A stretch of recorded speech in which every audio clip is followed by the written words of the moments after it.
Bonjour à tous, donc tout d'abord je vais me présenter, je m'appelle Dylan et je suis étudiant en deuxième année de médecine à Saint-Étienne. On va traiter des cours qui sont susceptibles de tomber lors du premier partiel mais également lors du partiel de décembre. Les exercices repris lors de ce TD sont des exercices de type concours, mais je tiens à vous prévenir qu'il faut réviser l'ensemble des cours du professeur Schneider car il peut élaborer de nouveaux exercices, il peut également faire tomber des questions de cours.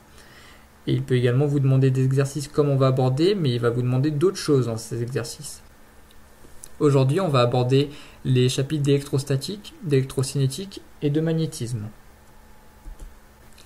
Les exercices abordés en électrostatique seront la détermination des vecteurs champ électrostatiques, déterminer les lignes de champ, calcul de potentiel généré par un dipôle et calculer la coordonnée où le champ magnétique est nul. J'avais pas trop d'idées pour nommer nos exercices, mais vous verrez à travers les énoncés et vous reconnaîtrez la typologie des exercices. Donc on va débuter la première partie qui est l'électrostatique. Exercice 1. Considérons deux particules fixes de charge électrique égale à -q dont la configuration spatiale est décrite dans le schéma ci-dessous. Item A. Le champ électrique A de la charge située au point A est orienté comme le vecteur 1. Item B. Le champ électrique A de la charge située au point A est orienté comme le vecteur 2. Item C. Le champ électrique B de la charge située au point B est orienté comme le vecteur 3. Item D. Le champ électrique total est nul.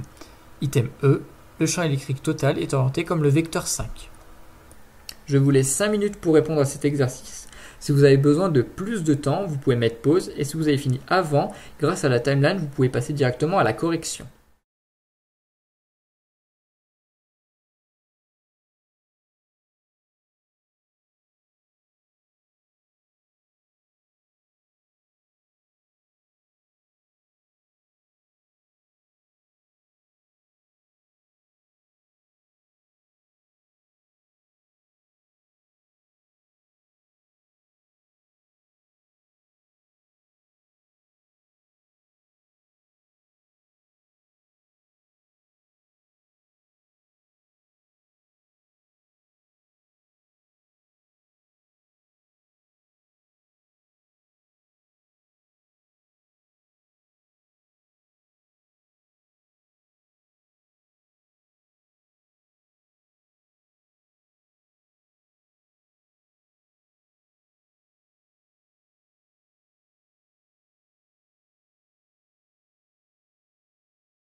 Correction d'exercice. Donc on va d'abord traiter les deux premiers items qui concernent le champ A. Donc on se place sur la particule A. Je vais pouvoir me mouvoir grâce à ce petit pointeur. Donc pour la particule A, on a deux possibilités. Soit la particule A répulse et donc nous aurons le vecteur 2, soit elle attire et nous aurons le vecteur 1. Pour déterminer cela, on utilise le moyen mnémotechnique, moins ça attire, plus ça repousse. Donc dans ce cas, la particule est négative, donc elle attire. Donc cela suit le vecteur 1. Donc l'item A est juste. Pour la particule B maintenant, donc le champ électrique de B de la charge située au point B est orienté comme le vecteur 3. Donc je replace les vecteurs. Donc on a soit le vecteur 3, soit le vecteur 4. On réutilise le moyen mnémotechnique, moins ça attire, plus ça repousse. Donc la particule de charge moins attire la particule M. Donc le vecteur 3 est juste. Pour le champ électrique total, nous devons faire la somme des deux champs électriques. Donc le champ électrique de A et le champ électrique de B, comme on l'a vu précédemment. Donc le champ électrique de B et le champ électrique de A. Donc si on superpose ces deux vecteurs, nous tombons sur le vecteur 5. Donc l'item 5 était juste. Exercice 2. On considère deux charges égales de même signe plus Q qui sont fixes. Ces deux charges sont réparties aux points Y et Z, mais il n'y a pas d'autres charges dans le voisinage. Cet ensemble de charges forme un dipôle électrostatique. Quelle est là où les lignes de champ possibles parmi celles dessinées sur le schéma ci-dessous?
Correction de l'exercice 2.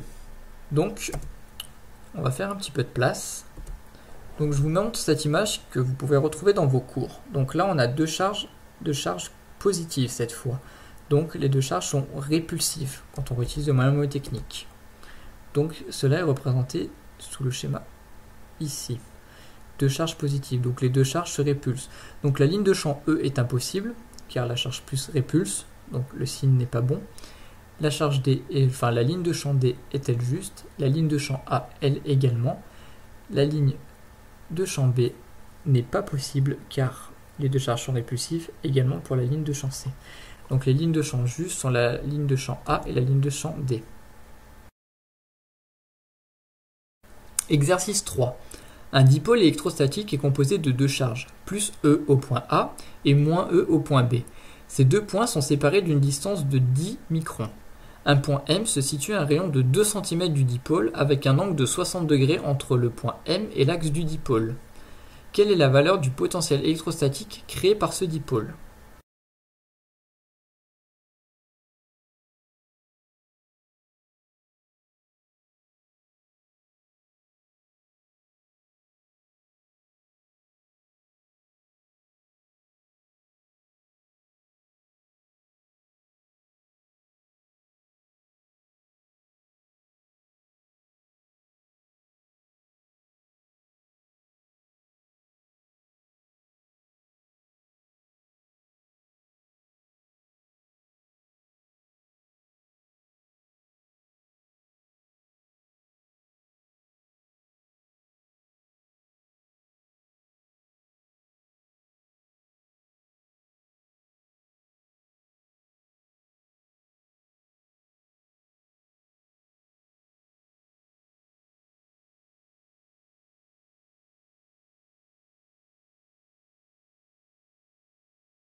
Correction de l'exercice 3. Quelle est la valeur du potentiel électrostatique créé par ce dipôle? Donc je vous rappelle que le rayon est du coup entre le point M et le dipôle. La distance D est entre le point A et le point B du dipôle. On va utiliser cette formule pour calculer le potentiel électrostatique. 1 sur 4 pi epsilon 0, ρ ou P, fois cos de θ, divisé par le rayon au carré. Pour déterminer cos θ, on utilise 180 moins 60. On est obligé d'apprendre par cœur que c'est 180 moins la valeur indiquée. Donc ici 60, donc on aura un cosinus de 120 degrés. Pour P, P est égal à la charge multipliée par la distance. Cela se trouve dans votre formulaire. Donc la charge Q est en coulomb. Donc ici ce sera en nanocoulomb car on est sur une charge élémentaire. Je vous rappelle que 1 sur 4 pi epsilon 0 est égal à 9 fois 10 puissance 9. C'est une astuce qui peut vous aider à simplifier vos calculs et éviter de faire de longues lignes de calcul dans votre calculette et de possiblement vous tromper. Donc ici, E est égal à 1,602 fois 10 moins 19 coulombs. C'est dans le formulaire, c'est la charge élémentaire. Je fais un peu de place pour vous démontrer autre chose dans cet exercice. Donc là, vous voyez que le point M est situé du côté moins E, du côté de la charge négative. Donc ce qui induit que la valeur du potentiel électrostatique créé par le dipôle sera négative. Si l'on place le point M de façon perpendiculaire au dipôle, donc au centre du dipôle et perpendiculaire à celui-ci, alors le potentiel électrostatique est nul. Au contraire, si on met le point M du côté de la charge positive, alors là, le potentiel électrostatique créé par le dipôle est positif. C'est ce qui est écrit ici. On détermine plus ou moins en fonction de la position de M. Si M se situe du côté de la charge moins, alors le potentiel est moins. Donc dans le cas ici, il aurait été plus. Dans notre exercice, il est moins. Pour résoudre notre exercice, on utilise la formule donc potentiel électrostatique créé par le dipôle 1 sur 4 pi epsilon 0 ρ cos θ sur rayon au carré. Donc ici 9 fois 10 puissance 9 fois 1,602 fois 10 puissance moins 19, donc la charge, fois 10 puissance 10 moins 6, 10 microns, qui est la distance D, fois cos de 120, que l'on calcule ici, divisé par le rayon au carré. Attention, c'est le rayon et non le diamètre. Et il ne faut pas oublier le carré, et le rayon est en mètres. Donc 10 cm, 10 moins 2. Ce qui nous donne le résultat de moins 1,825 fois 10 puissance moins 11 volts. Le potentiel électrostatique est en volts. Donc nous reprenons l'exercice. Donc l'item juste était l'item A. Exercice 4. Un dipôle électrostatique est constitué de deux charges, plus Q et moins Q, de charges 15 fois 10 puissance moins 12 coulombs, distantes de 9 nanomètres. Il n'y a pas d'autre charge dans le voisinage. Le point J se trouve sur l'axe du dipôle comme cela est décrit sur le schéma. Sachant que la distance entre les charges plus Q et moins Q et le point J est de 10 cm, quelle est la valeur du potentiel électrostatique créé par le dipôle plus Q moins Q au point J? Je vous mets le schéma et je vous laisse réaliser l'exercice.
Correction de l'exercice 4. Nous utilisons la même formule qu'avant. Si on regarde, c'est le même énoncé, c'est juste que nous n'avons pas l'angle θ ici. Le rayon R, ici la distance entre le dipôle et le point J, que l'on retrouve dans l'énoncé qui est 10 cm. J est du côté de la charge plus Q, donc le potentiel cette fois sera positif. Cos de 0 est égal à 1. Donc, le potentiel de J est égal à 9 fois 10 puissance 9. 15 fois 10 puissance moins 12, donc la charge. On rappelle que P c'est Q fois la distance. La distance entre les deux points du dipôle qui est 9 nanomètres. 9 fois 10 puissance moins 9 fois 1 qui est le cosinus de 0. Divisé par 10 cm au carré. 10 fois 10 moins 2 au carré. Nous obtenons la réponse de plus 1,215 fois 10 puissance moins 7. 5 fois ici. Il est très important de ne pas oublier le carré. Donc pour l'exercice 4, l'item juste était l'item D. Exercice 5. Deux charges ponctuelles QA et QB sont placées au point A et B distance du point O de 10 mm. Donc A est égal à 10 mm. Considérons QA égale 25 nanocoulomb et QB égale 5 nanocoulomb. Il existe un point M à l'intérieur du segment AB où le champ magnétique est nul. À quelle distance X M se situe-t-il par rapport à O? On considère que X suit la coordonnée de l'axe O. Je vous montre le schéma et l'énoncé.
Correction de l'exercice 5.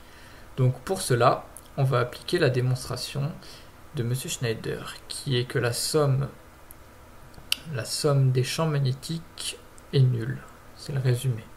Donc 1 sur K pi epsilon 0 de la charge A de la distance A plus x au carré d'un facteur U plus 1 sur 4 pi epsilon 0 la charge B A moins x au carré facteur moins U est égal à 0. On peut simplifier cela par la charge A divisé par A plus x au carré moins Q, la charge B, pardon, divisé par A, la distance, moins x au carré est égal à 0. Donc on a une charge de 25 nanocoulombs ici, une charge de 5 nanocoulombs ici. On a deux charges ponctuelles. On sait que 25 nanocoulombs est supérieur à 5 nanocoulombs, donc elle va pousser dans ce sens. Ce qui signifie, on a nos deux A de 10 mm chacun, que A plus x, on fait attention, on suit l'axe de x, donc l'axe de x est dans ce sens, donc ça veut dire que quand on avance dans x, on avance dans ce sens, quand on recule dans x, c'est dans ce sens, bien entendu. Donc A plus x, ça va être dans cette direction. A moins x, ça va être ici. Donc en fait, l'exercice, il nous revient à chercher un point sur ce segment où le champ est nul.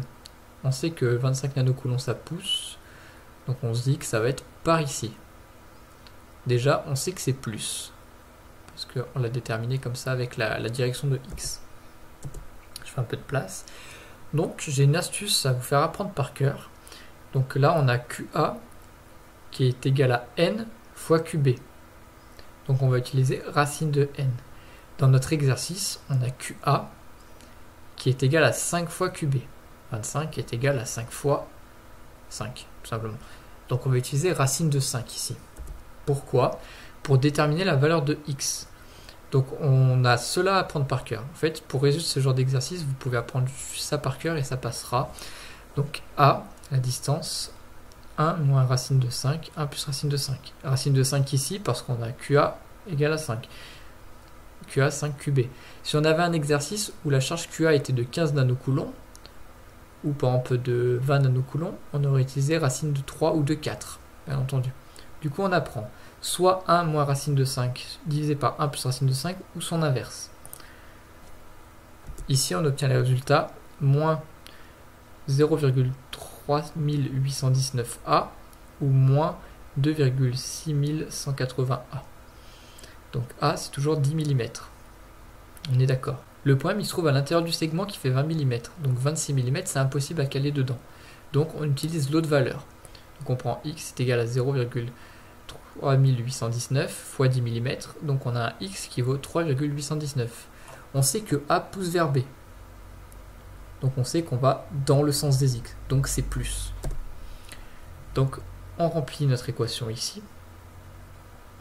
25 fois 10 moins 9, notre charge. A 10 mm plus 3,819 fois 10 moins 3, c'est très important. On reste dans l'unité des mètres.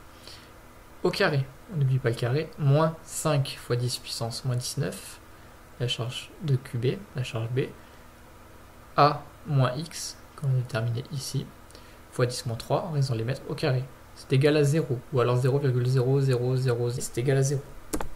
Donc, la bonne réponse était l'item C. Je sais que c'est un exercice particulièrement difficile, donc si vous apprenez cette méthode, normalement ça devrait aller.